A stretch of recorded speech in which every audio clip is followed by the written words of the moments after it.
I'm sorry, Kinsu. I had to try something else.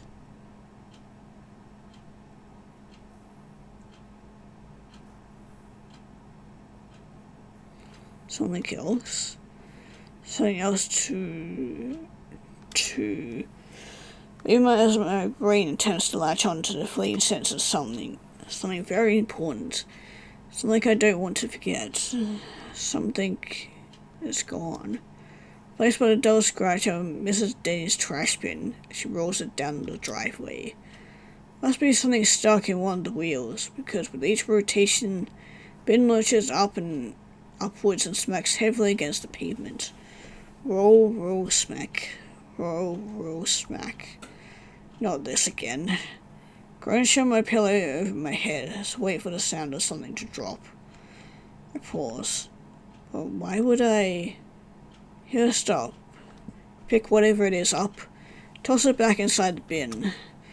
Roll, roll, smack. Roll, roll, smack. Lie there for a moment, brows furrowed against my closed eyes. Ultimately shake it off. I push myself up in bed, rub the sleep out of my eyes. Look around. My room. Yes, this is my room. Same as it is every morning. So why does it feel so empty? Pull my knees up to my desk and just sit there, taking everything in. Strange feeling of loneliness is tugging at my chest. I've lost something important. Something I don't know if I'll ever be able to get back. A shiver. A sigh. Chill on the inside of my cheek. Reach over for my glasses on the bedside table, lob them across my nose. Run towards the kitchen to start the coffee pot, despite the dull heaviness weighing down on my heart. Maybe I really did drink too much yesterday. Making my head all weird. Once the coffee is percolating, empty the last of my chocolate rice snappers into a bowl and take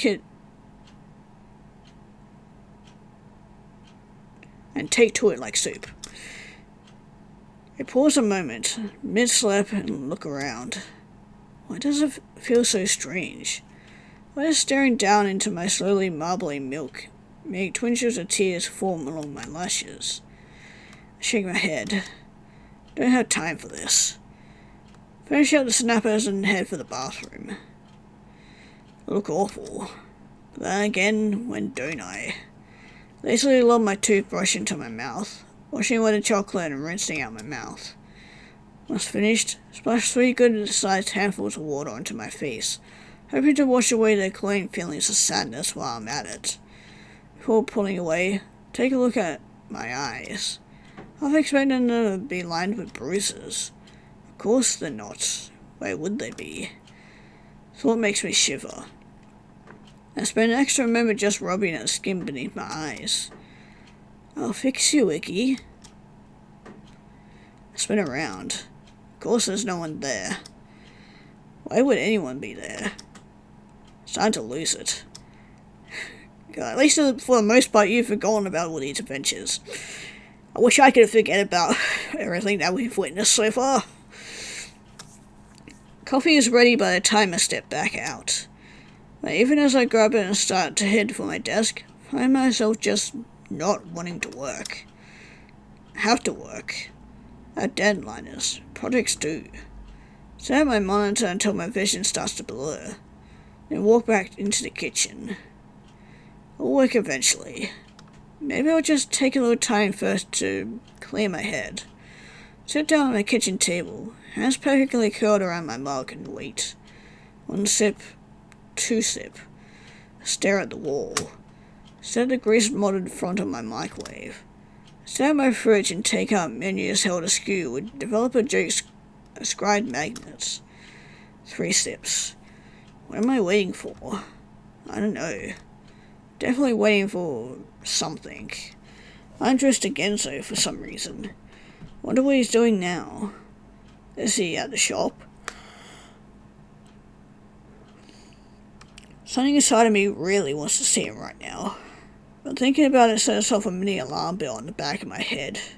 I give myself a shake, snap myself out of it, go back to my staring. Don't know why, but I feel so demotivated. Doing anything seems like a chore. Just feel empty. That moment my phone goes off. Fuck, shit. Some noise gives me about a heart attack, and in my jaw of surprise, I splash hot coffee up and onto my hand. God fucking... Managed to answer anyway, noticing the smutty skin as I bounce the phone between my shoulder and ear. Hey Hannah, what's up? Asked without even confirming the name on the caller ID. Suddenly comes through to see if it doesn't match my jovial tone. Sobs. Hurried sniffles. A cough. Hannah, he's crying. Yuki. Oh shit. Right. This is... Bring a hand to my forehead, massaging the deepening creases. It's Bucks, isn't it? And so start to twist. Triggers another cough from Hannah. How did you... Then he must decide it doesn't matter, because he continues all the same. I don't know what to do, Iggy. She's gone. Gone? His voice cracked through the receiver. She's took Sadie. No sign of them anywhere. Called and called and called. I shake my head, trying to collect my thoughts. I'm in trouble figuring out what to do. It's, did she, say anything? Last night? Hannah's voice shakes. Nothing.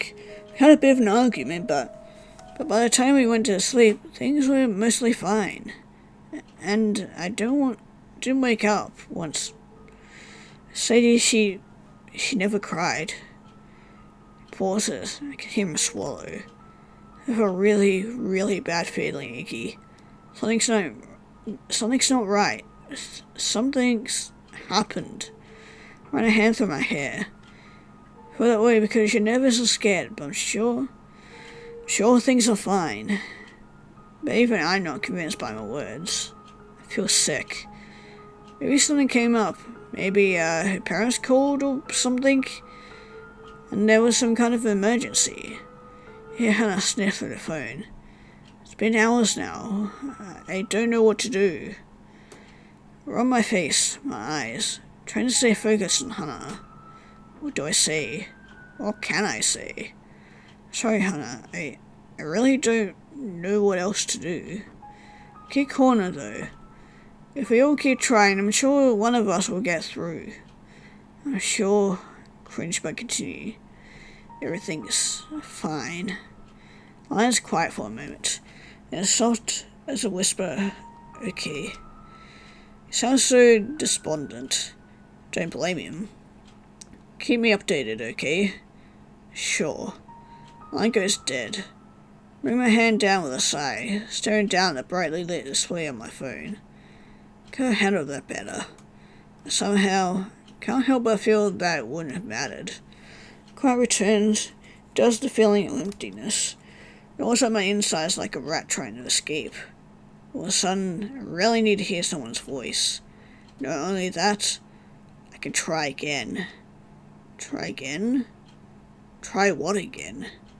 Start scrolling through my contacts. Yeah, maybe I can call someone. But who? Not like I got a lot of choices. Thumb passes over Genzo's name. No. Shake my head. No. Continue scrolling. Someone else. Someone I haven't tried yet. Oh, we can call Orlam this time. Interesting. Okay, well let's call Orlam then. Go down to Orlam's name on the list. Normally I'd be hard pressed to call Orlam about, well, anything. But somehow it feels different this time. I can't explain it. Almost like something needs me to call him. So with only a moment of hesitation, jam my thumb against the screen and watch it as the cheerful phone icon starts to bounce. Bring the phone to my ear. Think about what I'm going to say. What am I going to say? Going to ask about Bucks, of course. What else would I ask? You could maybe show some interest for once? A grimace. True. Calling for the first time in, like, forever. I had to jump straight into concern over someone else. It would certainly paint me in a sympathetic light. Guess I lost in my own back and forth preparation that I do realize no one's picking up, so the line switches over to the voicemail. I blink. Pull the phone away. Weird. Guess he's not around? The little voice on the line tells me to leave a message after the beep. And in a semi-panic, I blurt out, "Hey, I'm calling back, okay?" Hit the end of the call button. Then winced. Did I really need to leave a message? One like that? To boot? Didn't even say why I was calling. Well, whatever. At least he shouldn't call me back now. I run a hand through my hair with a sigh and trudge back over to my desk. Guess I could try to work. It's a bit all over the place, but that's not something my clients are gonna care about. Might as well focus as much as I can. Pop down at my desk and snap my headphones over my ears. Now, let's see what I can get done. Find my groove, time passes quickly. 1 hour, 2 hours. You want to sit back with a stretch, gazing proudly upon the custom API I'd just gotten done, looking for Mr. James Addleston. Suddenly, as my thoughts are returning to reality, I realize Orlam still hasn't called me back. Check my phone just in case I somehow missed it, but nope. No calls. Chew my bottom lip, brow furrowing. I'm carrying that it may look a bit weird. Find his name on recent calls and try him again. Still no answer. Don't leave a message this time. But a message my stomach sends to me is plenty. All gurgling butterflies and sea soda bubbles. It really doesn't seem like him. What if something happened? What if he never made it back from the party last night? Oh my eyes. This is ridiculous. But still. Where does he live again? Swipe open my group chats. I can remember him giving us all his new address when he moved. Was that last year? Or the year before? 2.5 years. Dang. I opened the address on my phone map to check on the route. Bit far to walk. It's all the way over on the other side of downtown. I could take the bus though. Go off the corner street stop. Am I really doing this? Apparently I am, because I'm already wandering off to change into a decent pair of pants and find my shoes. Time to have a little adventure. At least in the real world. Yep, beginning of Arc 3.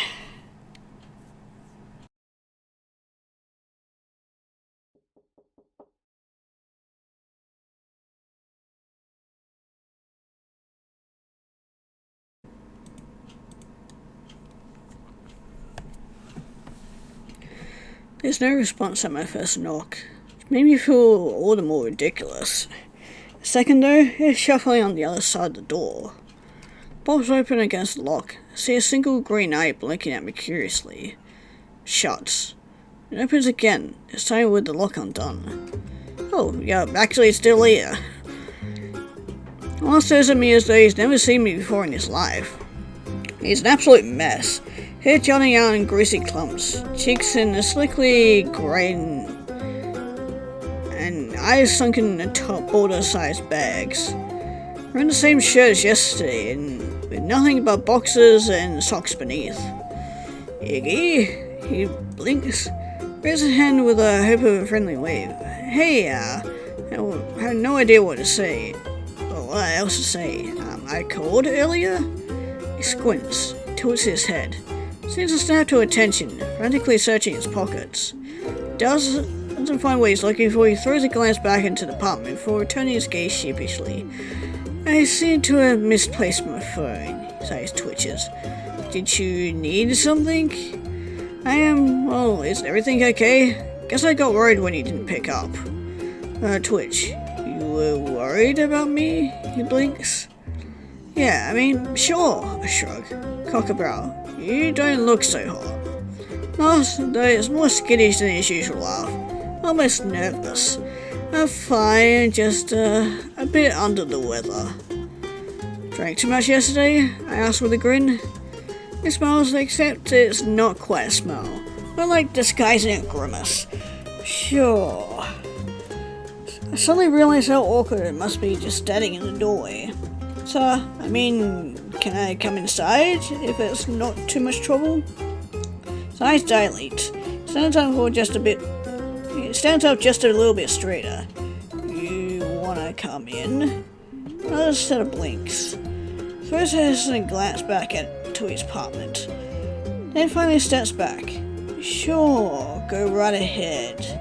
Tries to corner and lock a bang behind his ears. Falls back out. I step inside.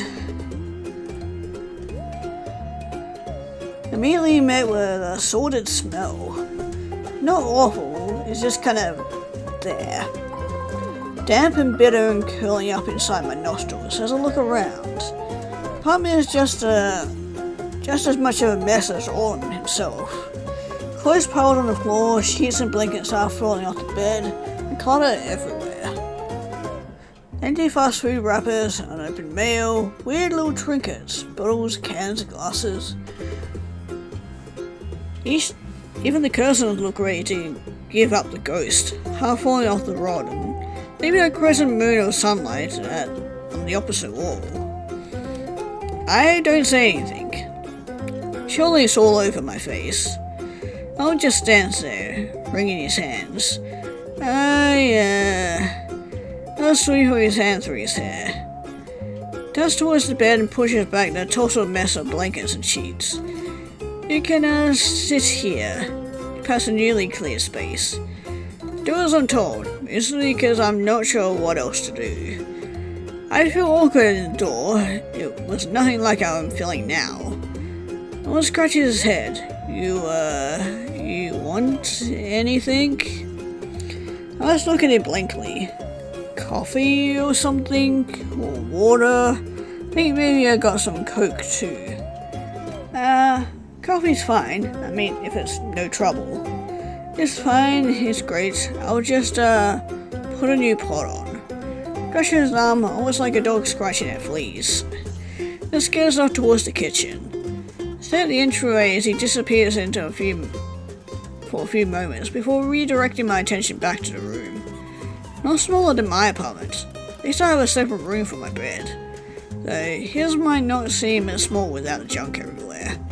The desk on the opposite corner with a dusty old laptop and an empty bottle of whiskey. Pulled up next to the desk are what looks to be 10 or 12 empty delivery boxes. I think I just follow the wall back and around until it meets the bulletin board hanging over the bed. Between the fast food menus are scattered postcards, strange papers and cutouts I can't for the life of me understand the value of, and the occasional photo. One in particular catches my attention. Oh, it's one of all of us. It's us. The 6 of us. Great picture we took after prom. One of the bucks have been the only 2 to go to actual prom. The rest of us had just crashed the party afterwards. High school always held an all-night event of games and food and gym after prom, just to keep the students from going off to party and drink on their own. Looked pretty smart, even for me once. My little sport coat. Got his arm around Orlam and I's shoulder. Thumbs jutting out to the side like some kind of 90s frat boy. Just got her arms on her hips, looking mildly irritated at something. A box is dying and lost something practically falling over on her shoulders. Damn, does this feel like a lifetime ago? Bit strange night though. Remember Genzo being super clingy for the first few hours. He snuck in some alcohol and kept making all these off-color remarks as he'd gotten progressively more wasted. Then he just disappeared. On too. I'd been left to hang out with Gidget the rest of the night. He'd kept leaving unsuitable hints about how much he wished he could have gone to prom and, oh, look at Dana's dress. Would it have been magical to wear something like that? Then later that night, I can come from the other room jolts me from my nostalgic reverie. I threw a worried glance in the direction of the kitchen. continues for a good 10-15 seconds. One of those wet, phlegmy convulsions that wrecks your whole body. It only is when something thumps hard against the countertop. Let's go see if he's alright. Roy gets the best of me. I dart to the kitchen entryway. Hey, everything alright in here? Orlam spins towards me in surprise. One hand to his mouth and the faint glimmer of tears in his eyes. Seems to tense. It's fine. Another cough. Gaze flits around the room nervously. Eyes follow. It's a small kitchen, strangely bare, especially compared to the clutter in the adjacent room. Attention goes first to the puttering coffee maker, then to the table with its 2 folding chairs. One of those industrial-sized bottles of bleach is on top of the table, waterboard towels clamped up next to it. One watches towards me before I have a chance to inquire. My coffee is almost done. His eyes does the twitch thing again. He keeps clasping and unclasping his hands. Take the hint and back away. Not that I really mind. I'm feeling uncomfortable enough at it as it is. Instead, I wander to the bed, taking the opportunity to rub at my eyes beneath my glasses once I'm seated back down. When I reopen them and my vision clears, see Orlam staring at me from the entryway, tapping his wrist against his thumb anxiously. First right left, then to left thumb, then left wrist to right thumb. As he turns back into the kitchen. Jewel on the inside of my cheek, brows furrowed. Finally, Orlam returns carrying a mug of coffee in between his hands. He's always painstakingly careful in the way he walks, but he sure doesn't spill out onto the floor. Can't help but find this funny, given the current state of the apartment. Here. Hands it over just as mindfully, making sure I can't get my fingers around the handle. I hope it's okay. Thanks. Mug is orange and sports a Garfield face on one side. Bring it towards my chest and peer down at the steaming liquid. One takes a seat beside me. Sits close. Too close. Bony knee touches mine. I can hear him breathing not far from me here. Pushes his bangs back again and again. Are you going to drink it? I'm just waiting for it to cool down. Oh. More hand-wringing. Sorry it's a bit of a mess in here. I don't have company often. It's fine. It's my fault anyway, coming over unannounced. I can see his stocking feet curling against each other atop the carpet. Makes the muscles of his gaudy legs lurch beneath the skin. You were worried about me? You repeats the same question from earlier. Paused in the middle of blowing on my coffee. Yeah, I tried calling, but he didn't answer. He even left a message. Brings his hand to his knee, gaze pointed downward. Pretty wild party yesterday, huh? Not sure I'd call it wild, but it was fun, yeah. Nice to get out a bit. Yeah. Side of Orlam's mouth twitches. A pause. Then, surprised you're not with Gidget. Huh? Oh, why's that? Figured you'd go and console her. Girls aren't the most vulnerable when they're upset, you know. His eyes widen. Oh my eyes. Well, the more reason for me not to go then. Take a sip of my coffee. Me and vulnerable don't mix. You're kinda weird, you know that, Iggy? Oh, I'm weird? I, of course, hit up the bars afterwards. You know me, party animal. Once I start, I just can't stop. I'm not surprised after spending some time with Genzo, because yeah, I would too. Wouldn't have expected any less. Must have had like 10 girls hitting on me. Absolutely ferocious, those ones. Sexiest girls you've ever seen. Oh yeah? Told them even wanted to have a threesome with me. I don't really need to know about any of this, Orlam. But I had to refuse. That's not big enough, you know. I'm thinking of getting a remodel. Something that screens me. Real love shack kind of thing. I thought you were seeing someone at work. Yeah, sounds pretty sweet. Doesn't it though? It'd be like the talk of the town. I could bring people home every night. I mean, not that I don't already. Place is basically a grand central station. When the beds are rocking, don't come a knocking. You should see me. You'd honestly be jealous. I'm basically a god of the night scene. Getting really excited now. His words coming out faster and faster. Honestly, you can't stop them. Guys, gals, everybody wants some of this. Know what I mean. Oh, guys too? His eyes twitches. He frowns. Looks away. Then smiles. I mean, who am I to say no, huh? You know how it is. I stare at him a moment longer, not saying anything. Finally takes another sip of my coffee. Leans in close. Eyes grow wide as he watches me drink it. I pause. Slowly turn towards him, one eyebrow raised. Sits back. Clasps his hands. I clasp them. Do you want something to eat? I could order something. I'm fine, really. Look at him for a moment, but really look at him. From the greasy points of his regularly bangs, the greenish tinge of his cheeks, to the way his knobbly knee keeps knocking against mine.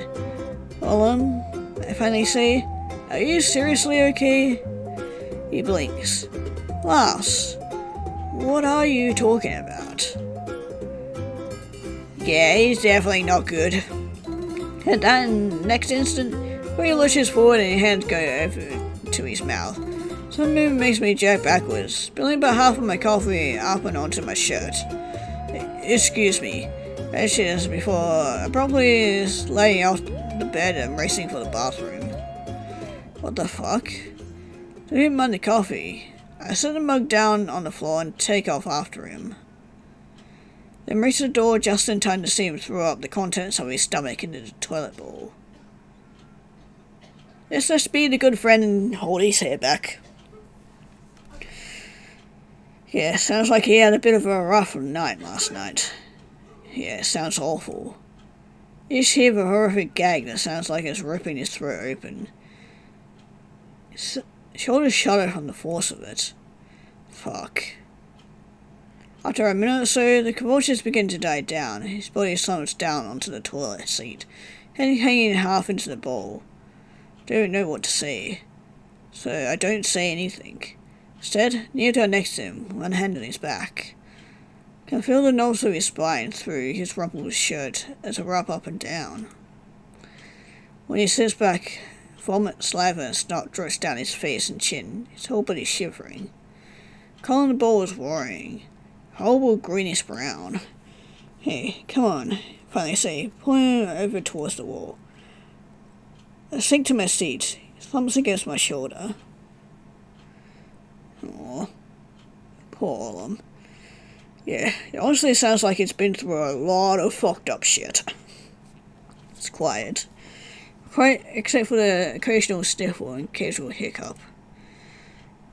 There's a towel half watered, half hanging from the rack, just a short overhead, so I grab it and use it to wipe his mouth and chin. You're fine now. A reason it makes him smile, chuckle. Him bite down on his lip, hard. I did it to myself, you know.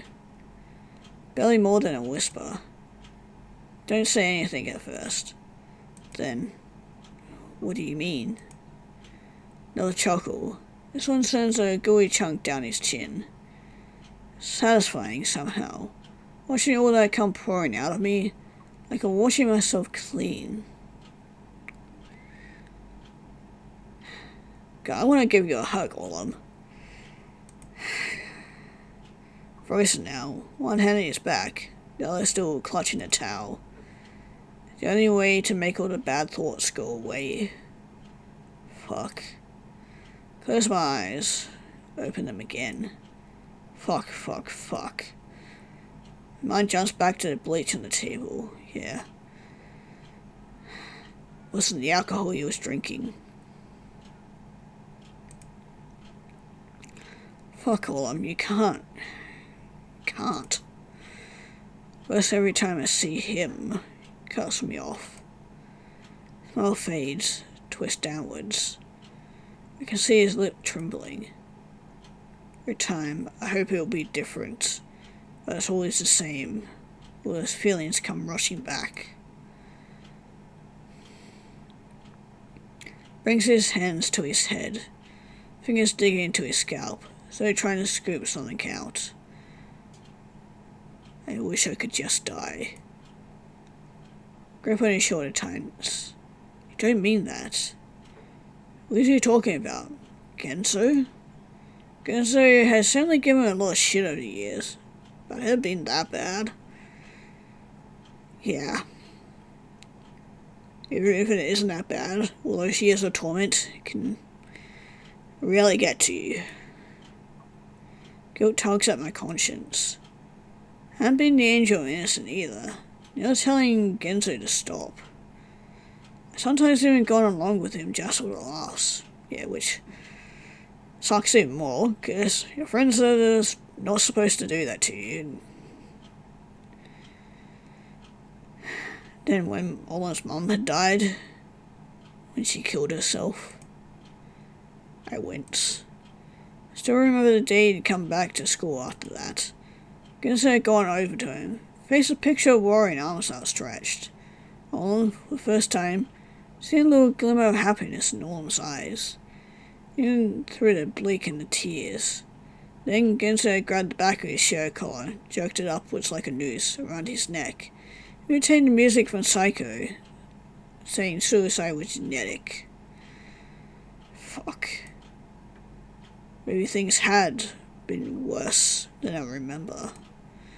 I looked down at Orlam, hunched form, and feel this sort of weird heat building up in the base of my belly. Anger. Anger at myself. Anger at Genzo. Anger at life in general. Not normally an angry person. Probably the exact opposite, actually. A little too easygoing. A little too blaze about things. But that thought about just... But that thought just fuels my anger. Because maybe if I hadn't been like that, maybe if I'd actually done something or said something, things might not have ended up like this. Need my thumb into Orlam's shoulder with a sigh. Gives a little hookup. His back jumping. No one's ever done anything like this for me before. Glances back at me with a smile. For a second, I see the old Orlam. High school Orlam from that photo. Might have still been a jumpy, mousy, whiny little thing. At least when he smiled at you, there'd be some genuine joy and happiness behind it. Turn a smile and pull him against my side with a squeeze. Hey, what are friends for? I'm glad I came over, then. I should absolutely have done something sooner. But goddamn. Man. Definitely explains how Orlam is in Wonderland. I really don't fucking blame him. Get back to my apartment a bit before dinner time. Even back in the same familiarity of my home, can't stop thinking about Orlam. Told him to call me if he needed anything, even just to talk. I have no idea if he's actually going to take me up on it. I feel like I should be doing something. Telling someone. But who? And would it even help? I don't know. I just don't know. Sat at my desk and run my eyes. Belly tumbling in froth of guilt and uncertainty and anger. Anger's still there, like a simmering soup just beneath my consciousness. I stare up at my computer monitor, not comprehending the text on the screen. Need to work. So behind at this point. And yet, somehow I just don't care. Seems so pointless. What will do any of this accomplish? New API for James Addleston? James Addleston can go fuck himself. Push back from my desk and stand up. Maybe I'll play a game. Wander over to my shelves. I have a few that I've already started already. When I got tired of grinding in some stored out right before the final boss. A few dozen I've bought, but just haven't gone around to playing just yet.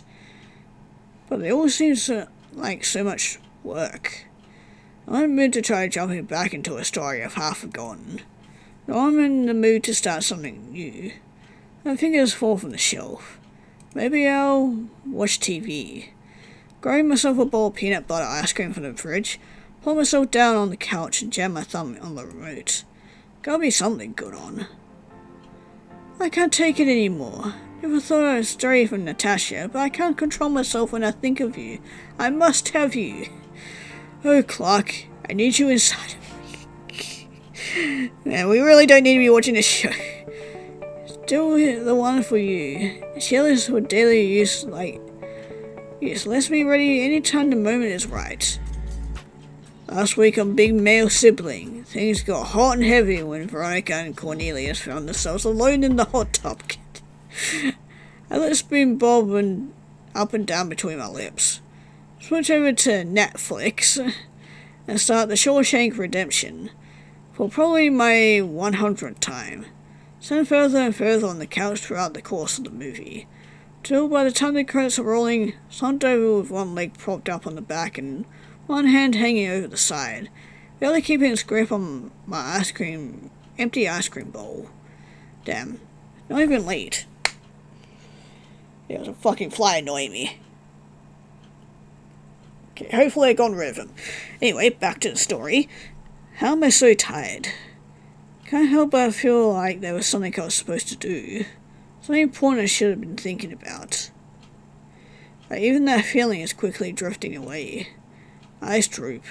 Somehow, half of the gaze goes towards my messenger bag slumped against the far wall. Wait, why is it? I swear I see it move. But I'm too tired. Too tired to care.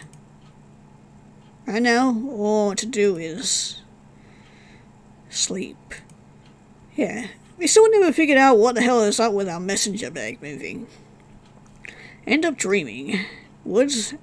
I'm in the woods and someone's calling me.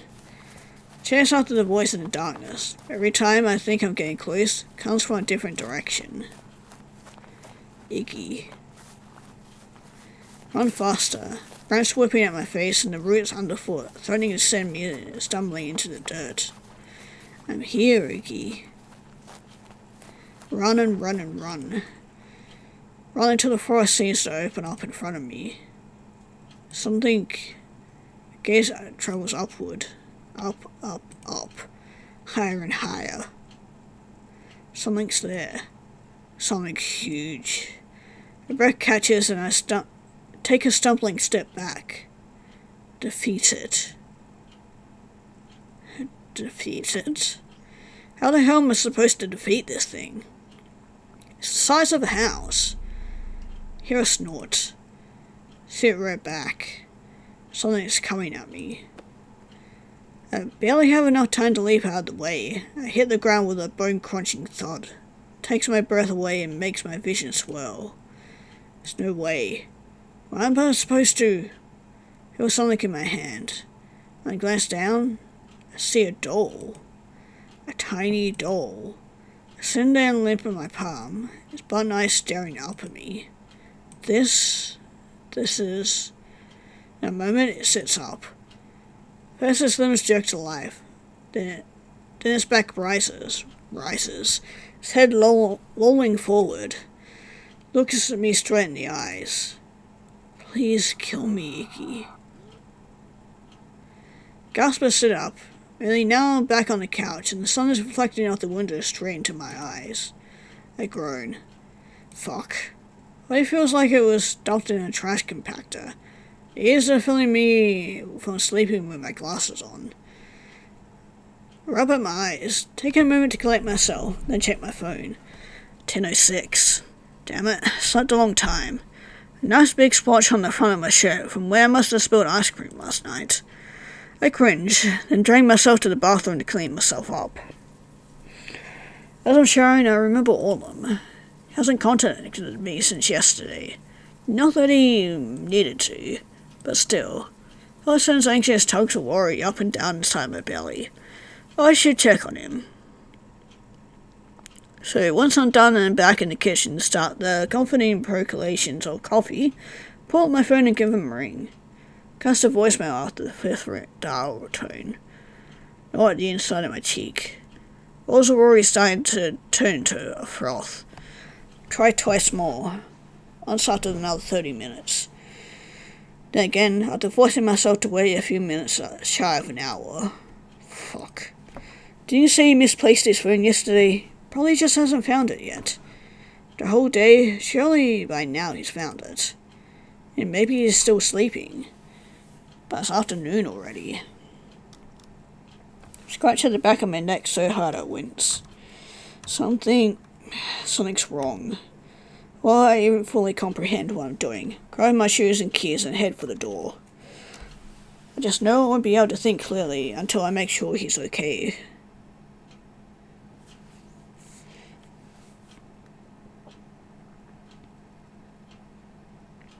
Orlam. Knocks sound uncomfortably loud in the empty hallway. Orlam, it's Icky again. But there's no response. Even after 4 or 5 knocks, remains shut. I push past the discomfort of looking like some kind of stalker to press my ear to the door. I hear nothing.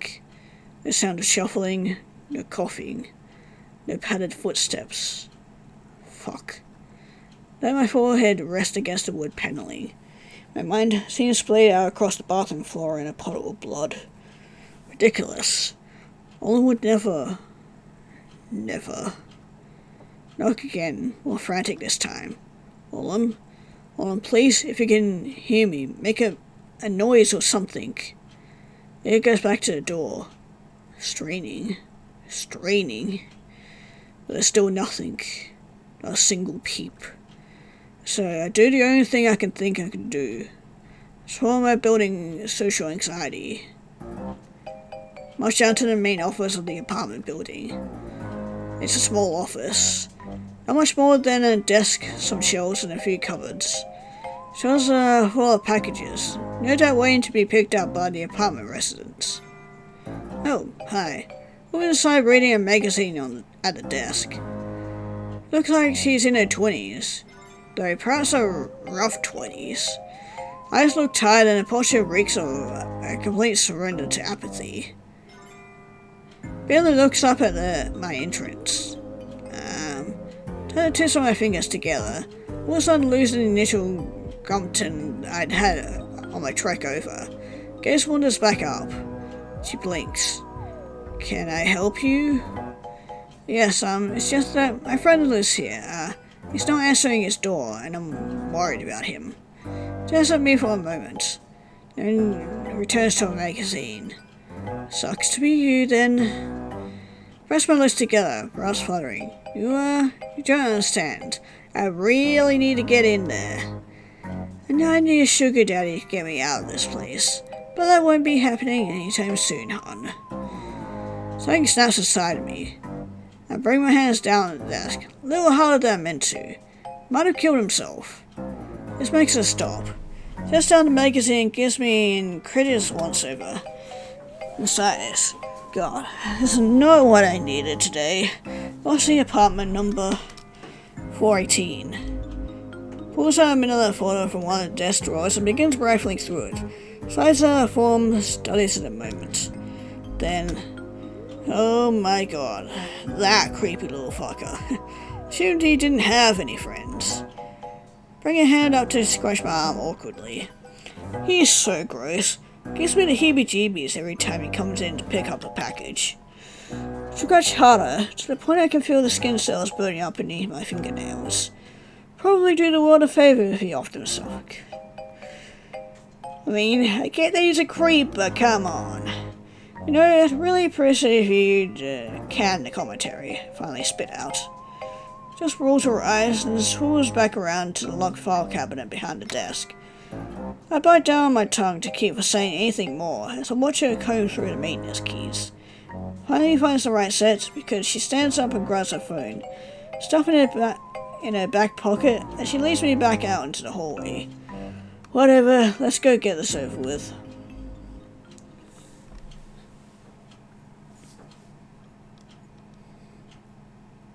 I was back at Orlam's door, nervous and renews its dance around my neck. What's taking her so long? I was just going from key to key to key, taking what feels like hours to inspect each one. Shift my weight to right, to the left. Wipe at the cold sweat dapping the skin on my forehead and throat. Oh yeah, duh, she says with a laugh. Pushes one of the keys into the lock. Opens with a dull click. Bombed the door open with the rest of the way before she even had the chance to pull the key back out. Orlam, 2 large steps, I'm inside. Car is the same as yesterday. Along with the smell. Run my fingers inside my deep palms. Look around. Orlam, are you there? Main room is empty. Make a beeline for the bathroom, bracing myself for just a moment before pushing the door open, switching on the light. There's nothing. Not there. Yeah, I'm assuming the previous night is when him and Gidget probably head to Wonderland. There's a towel on the floor that I cleaned him up with yesterday. Shallow back out, check the kitchen, but it's equally as empty. Nothing, no one. I was thinking a confused worry. He's not here. Damn. And here I was hoping I could at least go home with a story. Part of the woman is leaning up against the doorframe, gaze wandering the room, lips curled in thinly veiled disgust. Maybe there's some kind of note. Maybe he left something. Ran a hand through my hair, tension turning towards the desk. Not my problem. Saves me to clean out who he did it somewhere else. Says with a huff and pushes away from the doorframe. But if you want to keep looking, knock yourself out. Like I care what happens to this fucker's place. Watch her walk away, jaw tight. How could she just... My fingers curl in towards my palm with a shuddered twitch. Ultimately, feeling fades, and a shoulder slump. To the door shut, begin searching the room. Desk, the bed, kitchen table. But there's nothing. No hint of anything that might tell me where he is. Everything looks exactly the same as yesterday. Try calling him one last time. I'm hoping that maybe this time he'll work. This time he'll answer. Ask what the hell I've called him so many times. I'm pulling the first ring. Oh god, that brings back memories. The brightly ringtone breaks the silence of the room. With the follow the sound. Kneel down. Pull his phone out from underneath the bed. Just stare at it for a moment before clicking it off. Screen jumps back to the main menu. There's background photo of a brown, droopy-eared rabbit. Ooh, I can check his phone.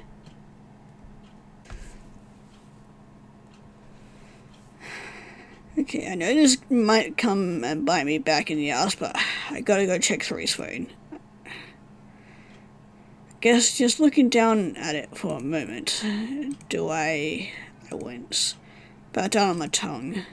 Feels wrong, but at the same time, but there's some kind of clue or hint. I mean, you never know, right? So, with a twinge of guilt still dancing along the back of my neck, I start swiping through his apps. This page is mostly just games, social media stuff.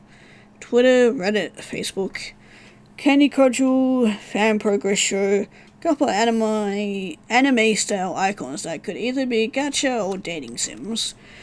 Swipe to the next page. It's full of hookup apps. Tinder, Blender, Grindr. Even some ones I haven't heard of, like 3 Fun Field. Scratch my head, starting to feel a bit more uncomfortable. I'm almost scared to swipe to the next page. Instinctively hold my breath. Oh, just Tumblr. Of course Orlam would be into Tumblr. Well, that wasn't super helpful. Barely seems to have any notifications either. Just a missed call from me. Nothing else. It was a bit sad, actually. I honestly feel that, because honestly, Orlam's phone looks pretty much almost exactly like my phone. Just a few games, social media apps, and a couple of dating apps, and that's kind of it. And even then, I'd be able to get any notifications, so... Yeah, anyway, moving on. All these hookup apps, yeah, they're all silent. Chew on the inside of my cheek. Toss the phone down on the bed. Somehow I feel even worse. Yeah, I can imagine Orlam feels even worse, because God knows I know how that feels. Anyway, I sink to the floor, back against the bed, and knees folded up against my chest. I don't know what to do. Don't know where he is. Could be... Don't let myself finish the thought. Instead, just sit there. Arms wrapped around my knees, wondering how the hell it could have gotten this bad without anyone noticing. Think again, though, to the 5 of us. To the apartment lady. We're still stinging in the back of my brain. Almost not gross, is he? Just different. Doesn't really fit in. Kinda like me. Stare down at my shoes. But somehow I've flown mostly under the radar. I've gotten the brunt of it. Hadn't exactly been the greatest friend to him growing up. None of us had. But we'd had our moments, hadn't we? I like to think that. I didn't know where else to go. Close my eyes. Is it okay if I stay here for a little while? When had that been? 4th grade? Don't remember. I was standing on the front porch, looking like it's just crawled out of an alley somewhere. It's hot. Hotter than normal for April. Because of sweat dot from forehead along his hairline. His rumpled mess. His left eye is surrounded by a deep red circle. I see parts of it already starting to transition to purple. Glance back at my house. I was in the kitchen ironing and watching TV. Step out on the porch. What happened? I sniffed and wiped my nose. Just getting over a cold. One glances left, right, tugs at his rat tail. I fell. Oh. Why can't you go home?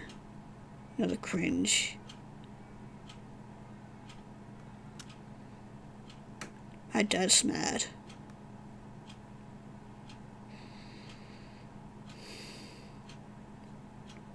Man, I just want to give this poor guy a hug. Oh. Stand there a moment, not saying anything. Finally, I jerk a thumb back in the direction of the house. I can play in my room, I guess. Really? Brings a smile. Then he grows instantly shy. Okay. Mum, all is here. We're gonna go play in my room. Shouts we start back in and up at the stairs. Dinner's in an hour. Here right before I close the door behind us.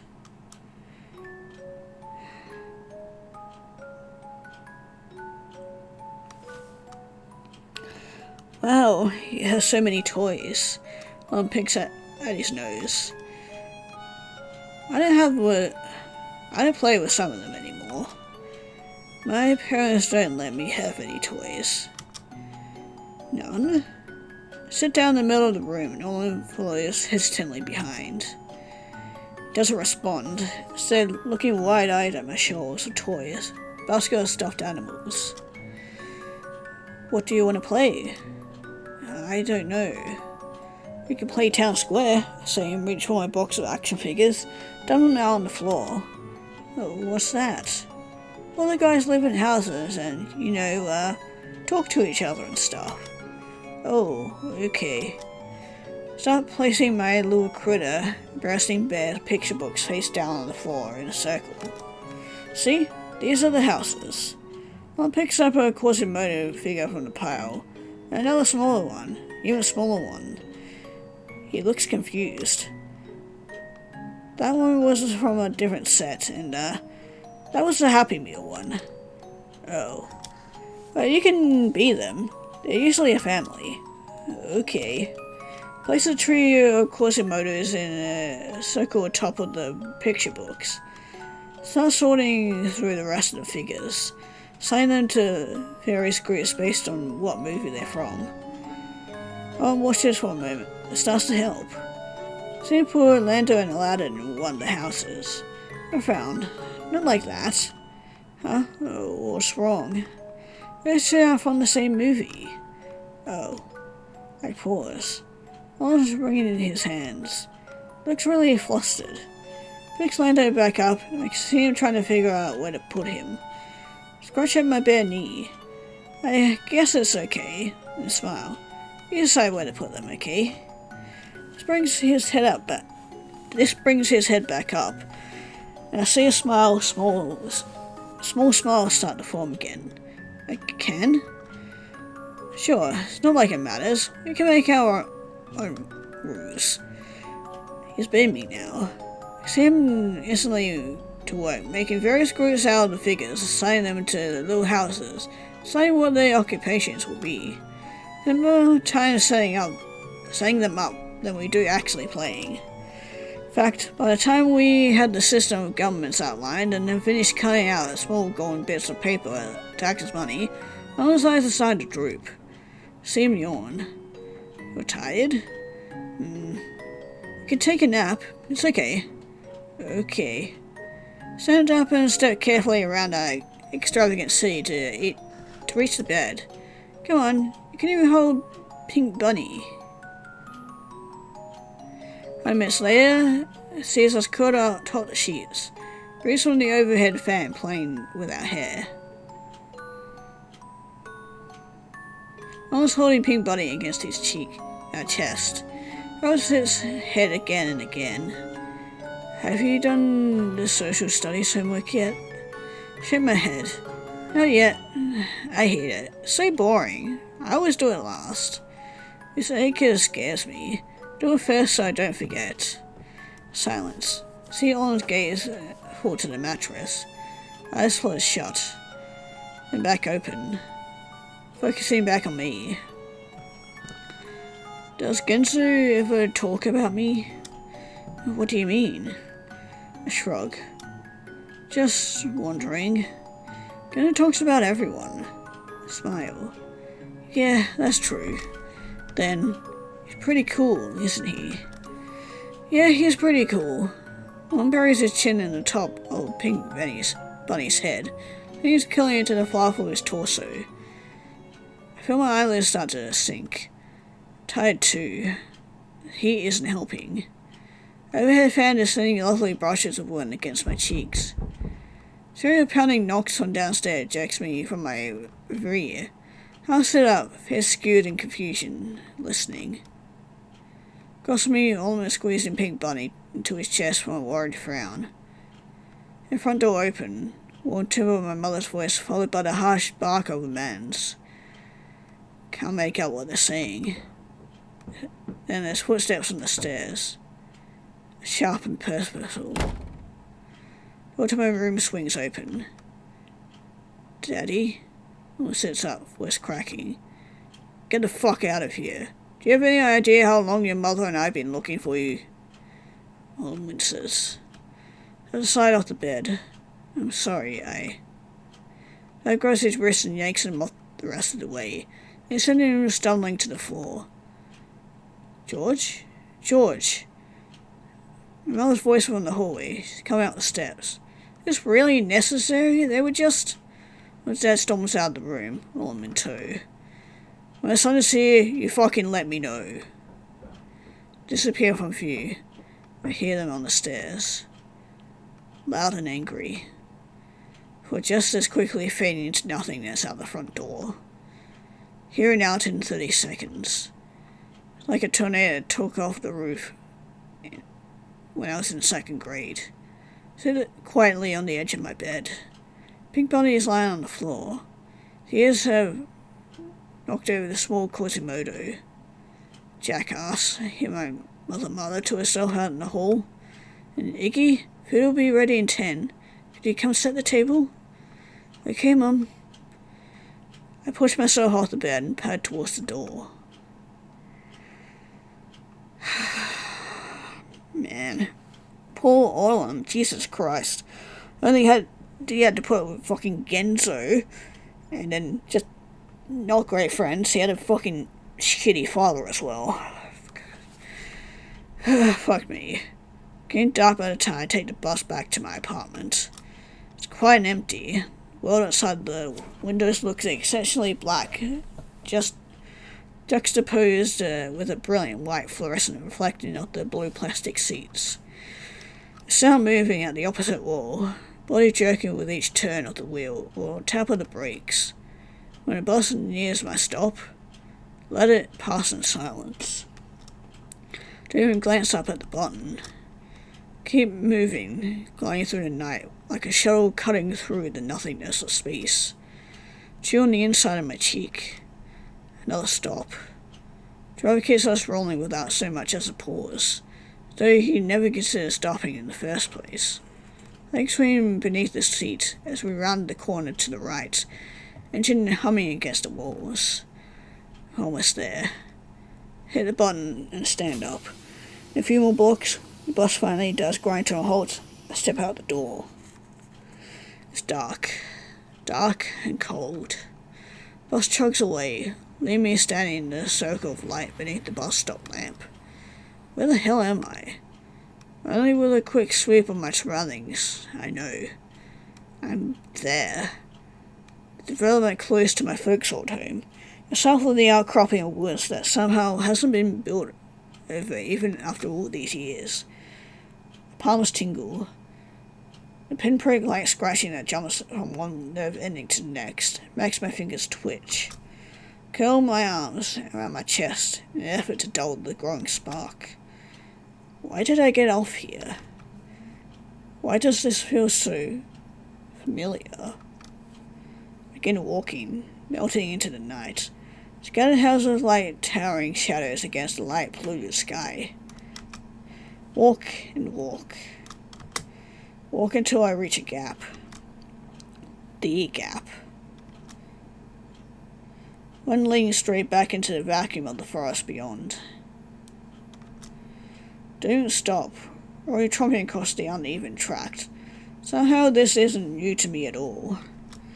There is the glint of orange flame above the shoulder height in front of the trees. I stop for a moment, hair prickling upward on the back of my neck. Feel my fingers instinctively curl in towards my palms. Then march forward. He was digging into the grass. Hey. Oh, hey, Genzo. Genzo doesn't even have a chance to turn around at the sound of my voice before I grab him by the shoulder. Holy fuck. Feel his entire body tense beneath my grip. Swear to God, if I didn't go $5 on me, and I had the worst hygiene regime you've ever seen, so I'd be the last person who wanted one for a new skin suit. My eyes are spinning around. Have you heard from Orlam? Genzo pauses a moment, cocks his head, then brightens. Oh, Iggs, it's nice. It's just you. Next time, make yourself sound less like a homicidal maniac. Don't say anything. You know, it's actually funny. I feel like I expected you to show up. How weird is that? Here I am doing who the fuck knows, then you show up doing who the fuck knows what. It was poetic, really. Quick stick traced of Cymbeline fuckery. I asked if he heard from Orlam. Genzo pushes his glasses up on his nose, smiling and wavering. How long have I known me for, Iggs? Would I be in the sanguine mood if his unique brand of night nephew was seated within 5 feet of me today? Reached forward before I could stop myself. Grabbing the collar of his jacket and yanking him up on his toes. He is missing. Genzo's sunglasses slide down on his nose. See him blink up at me in unfocused concern. Then quickly fades, his lip curling into a grin.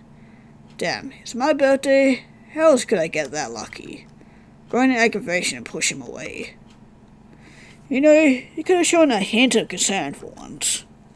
Gunnar smooths down the front of his jacket. Iggy, he ain't 5. He can do whatever the fuck he wants. If not at home, he's probably shacked up in some shithole hotel, paying to get his dick sucked. Just saw him 2 days ago. I'm not worried. Yeah, I'm not fucking surprised. Press my lips together. No, he would know. How could he know? Not like he'd care either way.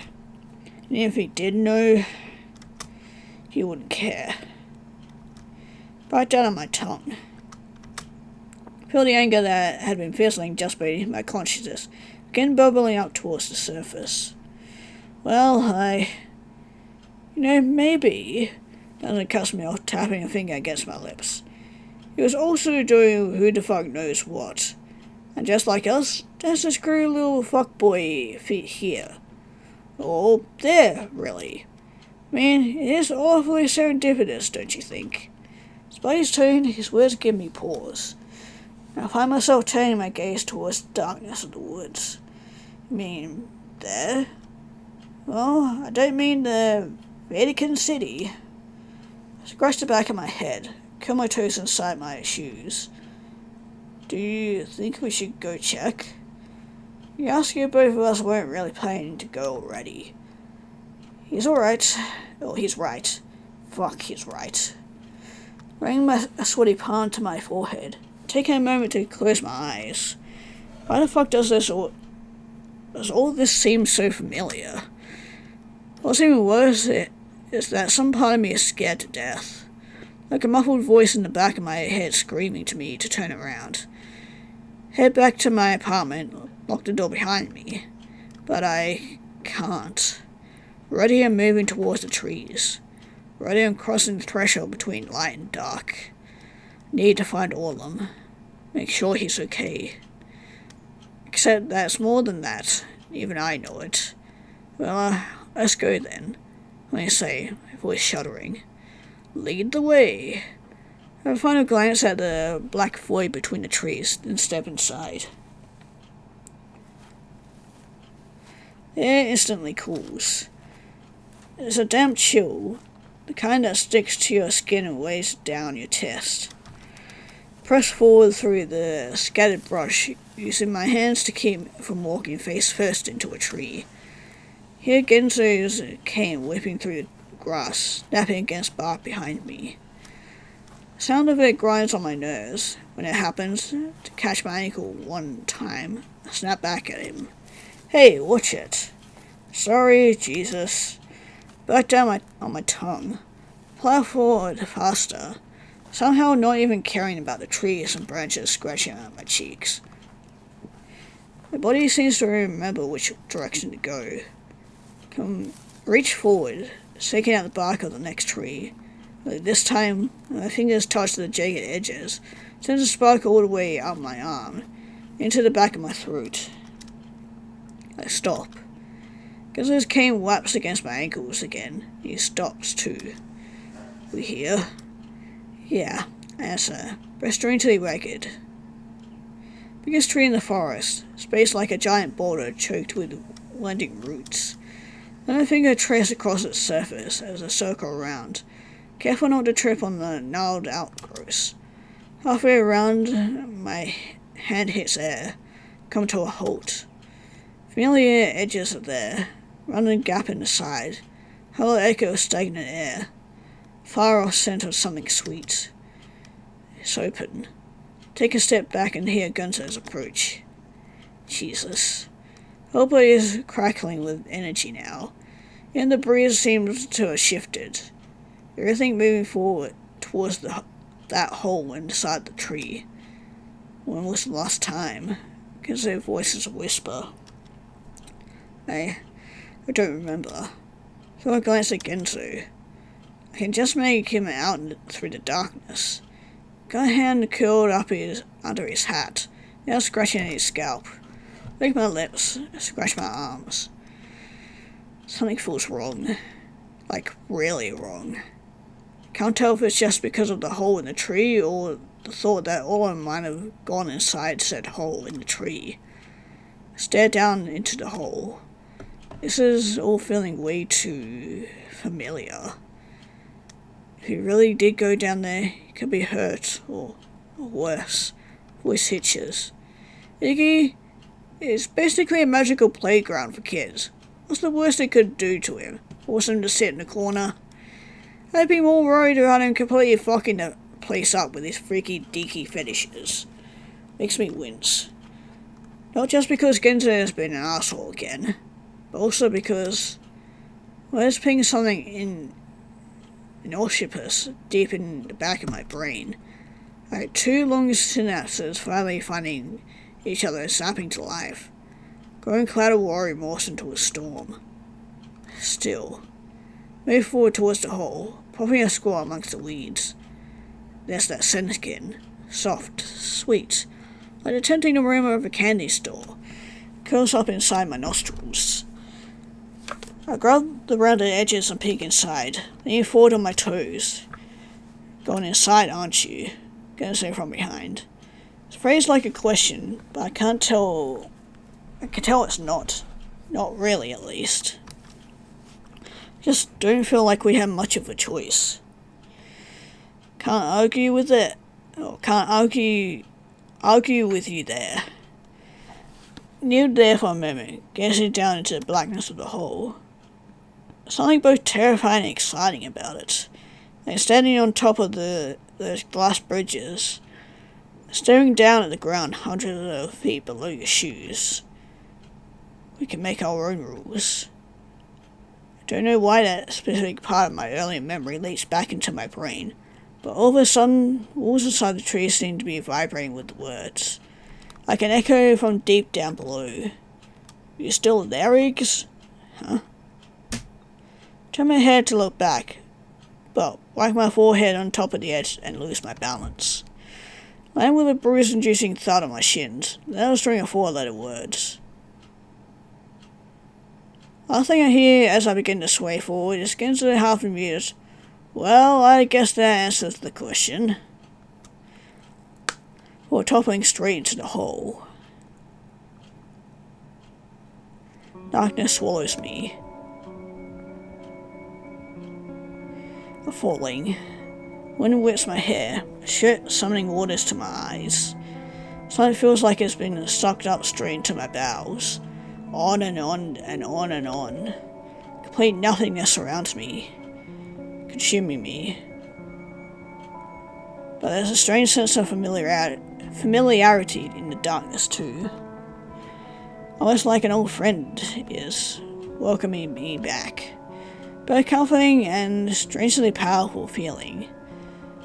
This was our place. Place where we belonged. Where I belonged. Away from the all-seeing eyes of society. Icky. Yeah, some may say that's our Wonderland, eh? Coming like again, so oh no. Anyway, I open my eyes. Voice again. Again? Yes, again. It's been waiting for me. What do you want, Iggy? What do I want? What kind of question is that? What do you wish for more than anything else in the whole world? That I don't know. Think about my life, about my clients and the work waiting for me at home, about my parents, my friends, Bucks and Hana, Kitcha and Genzu, Orlam with his head shoved inside the toilet. Can't my eyes shut tighter. Friend always wants something from me. Just leave me alone. I don't want anything. Fingers are starting to tingle. First tiny nibbles of numbness, then building into incessant zaps of electricity. Up my arms they go, growing and growing into my chest, to my stomach, shooting down my legs. And loud, so loud I can't hear, can't think. Just when I think I can't take it anymore. My mind goes blank.